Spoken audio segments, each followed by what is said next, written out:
Hello, everybody, and thank you for tuning in to the Liberty Report. With me today, co-host Daniel McAdams. Daniel. Good morning, Dr. Paul. Good.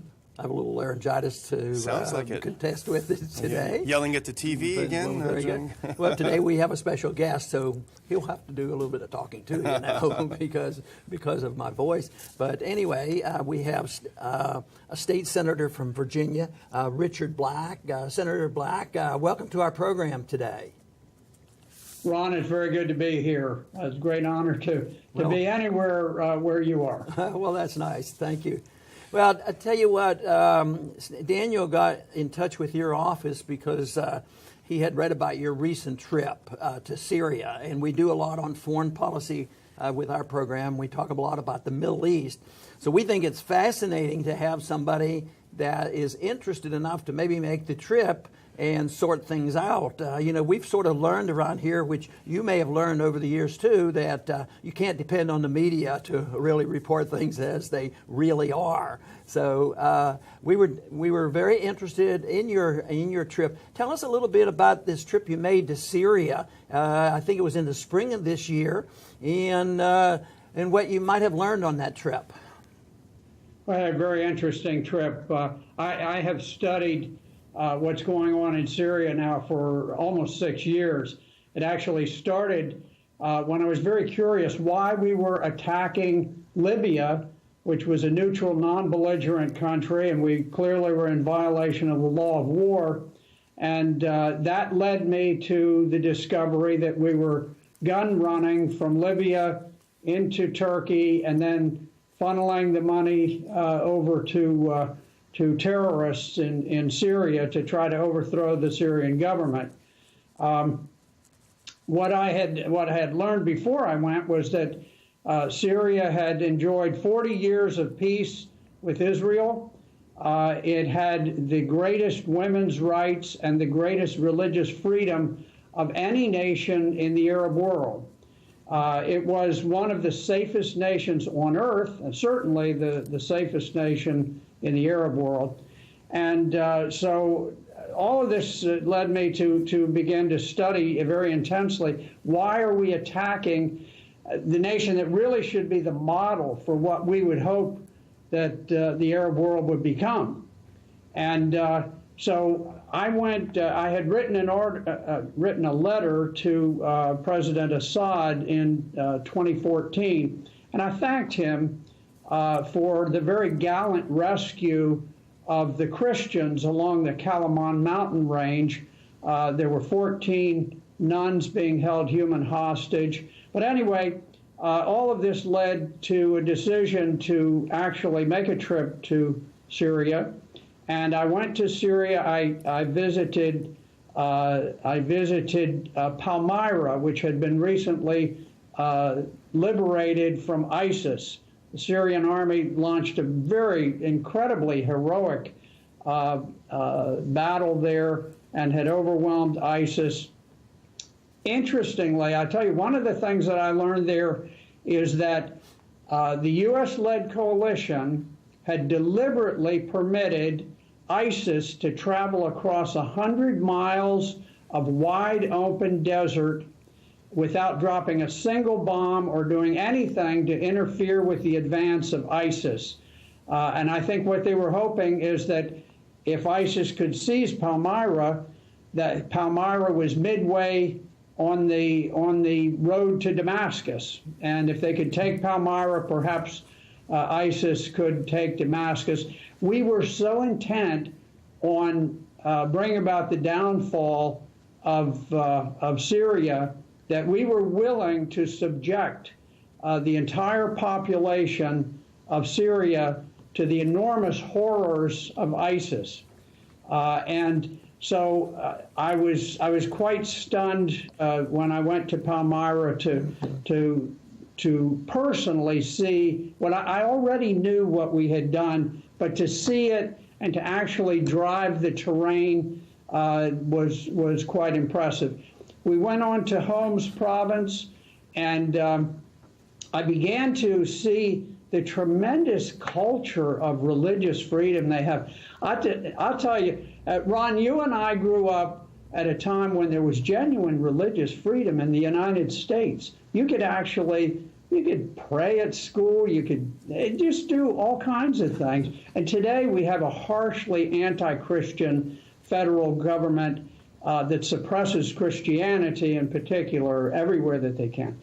In Syria, which is about 70% Muslim, there is a culture that is unique perhaps in the whole world of harmony among the various religions. So with the exception of the terrorists that we have promoted over there and some of our allies have promoted, the Syrian people, whether they're Sunnis, Shiites, Druze, Alawites, Christians, they get together as brothers and sisters.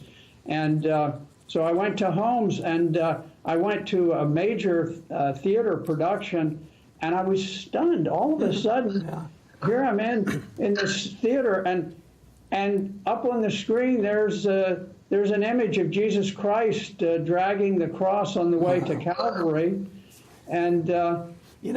Senator, when I saw a couple clips of when you came back, and one headline, they painted it, they wanted to paint you in a bad light. So the senator was over there supporting Assad. You were disloyal. That's what they were implying. But they could have just as easily said that the senator was over there supporting Christians, but that didn't come out in the newspaper. But Daniel has a question for you. Senator Black, what I found very interesting about your background and biography is it's not immediate that you would be a peacemaker going over. You were in the U.S. Marine Corps during Vietnam, a Vietnam veteran. You'd earned a Purple Heart, as I understand. You were an Army lawyer after that. Very conservative member of the Virginia State Senate. Yet when you went over there to visit Syria, the papers reported that you were singled out by ISIS and put on their enemies list. What I found was, they called you the American Crusader. What I found interesting, and Dr. Paul sort of related to it, Washington Post also put you on their enemies list for going over there and trying to sort this out, trying to make peace over there. Right. It's kind of interesting that they both have the same perspective. Well, if they want to call me the American Crusader, which ISIS does, I'll take that. I'll take that as a compliment. But it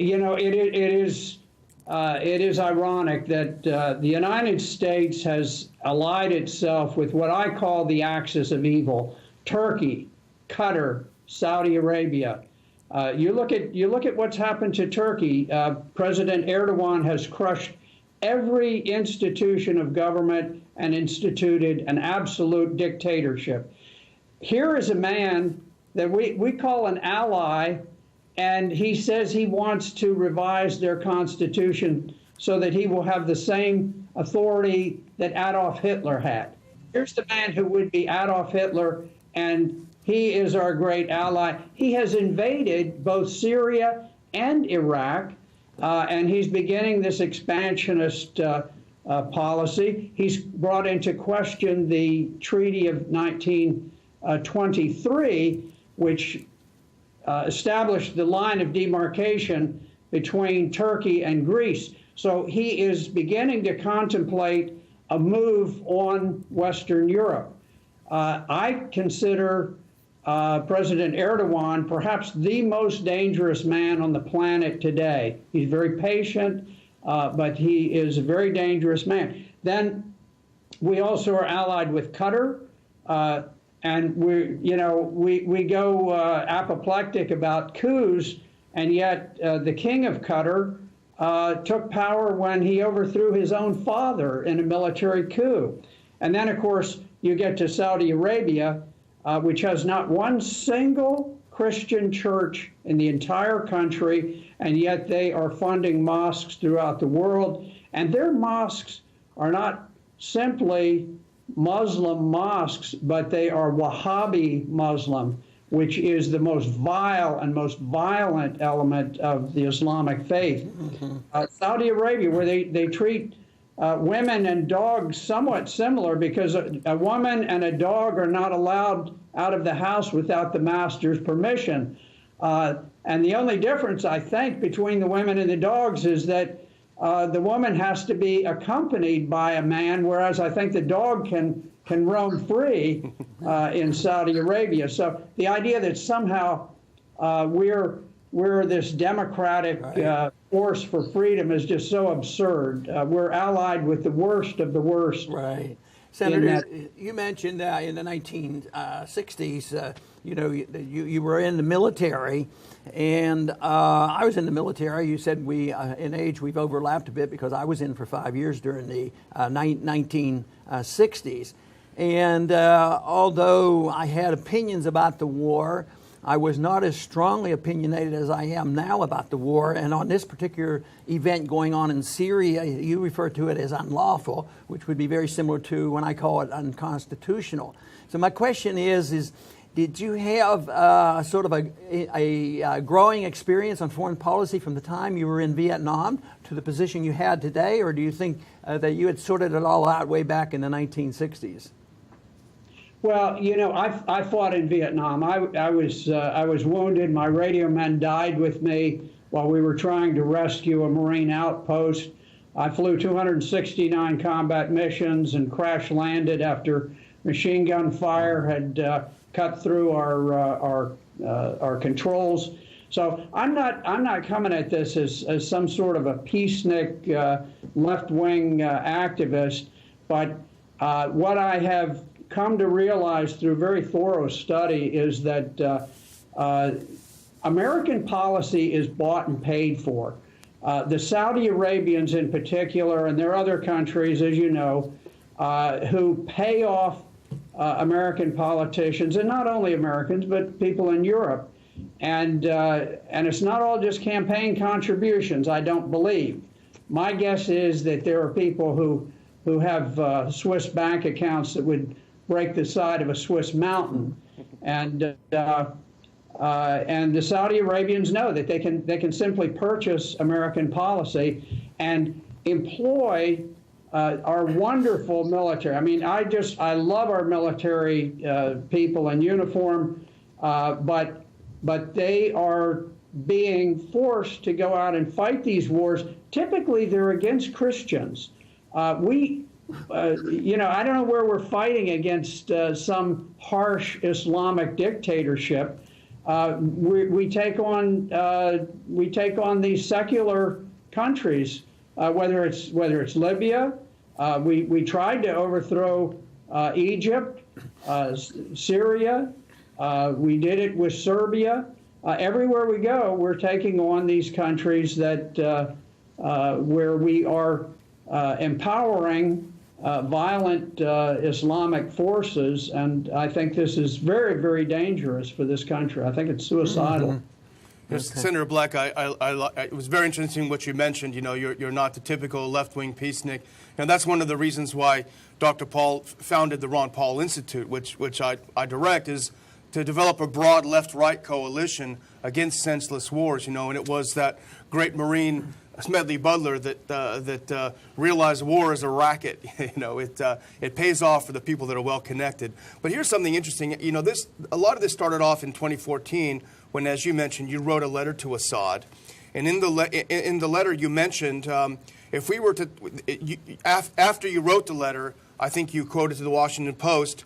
If we were to topple Assad, then Syria would be taken over by al-Qaeda's allies. And at the time in 2014, it was called bizarre, how crazy this guy is. It's so dangerous. But now we're in 2016, and this has essentially been admitted by the Pentagon, by the State Department.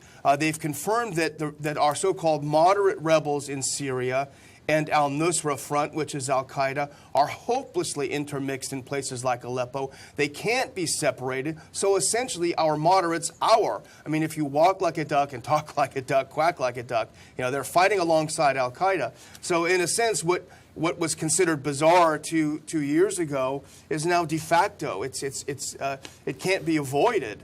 So where do you think, the rumor is now that Washington is gearing up for some sort of action in Syria. Who knows what it will look like, but where do you see things heading, Senator?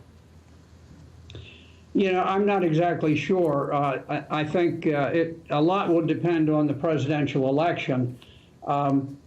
What I'm very worried about is the incursion of Turkey.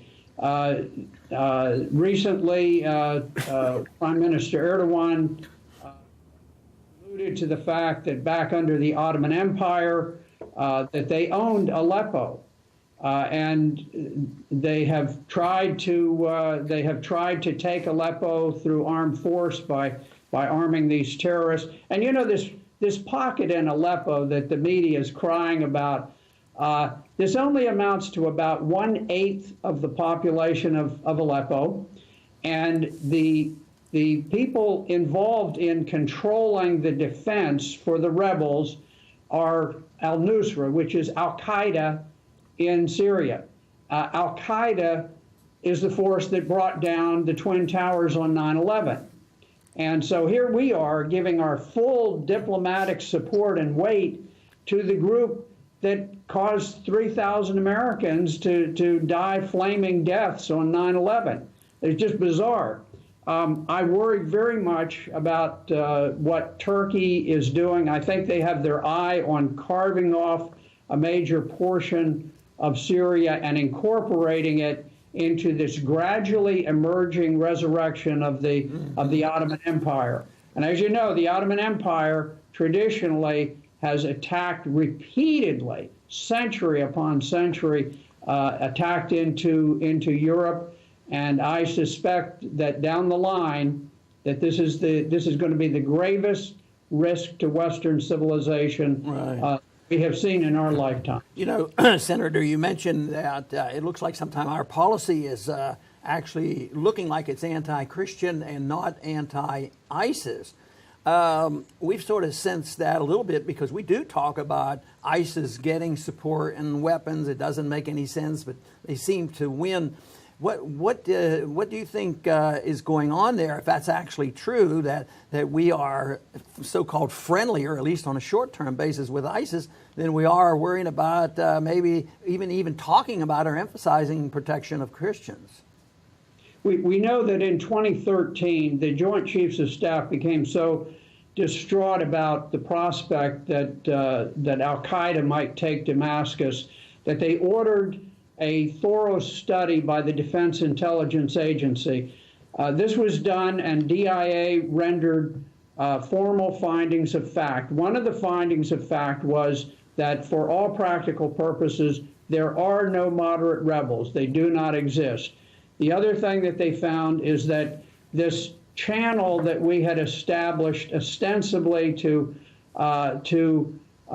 provide weapons to moderate rebels, it was being run by the Central Intelligence Agency, and they said it had evolved into a system where we supplied all rebels indiscriminately, and they explicitly mentioned that we were supplying ISIS and we were supplying Al-Qaeda.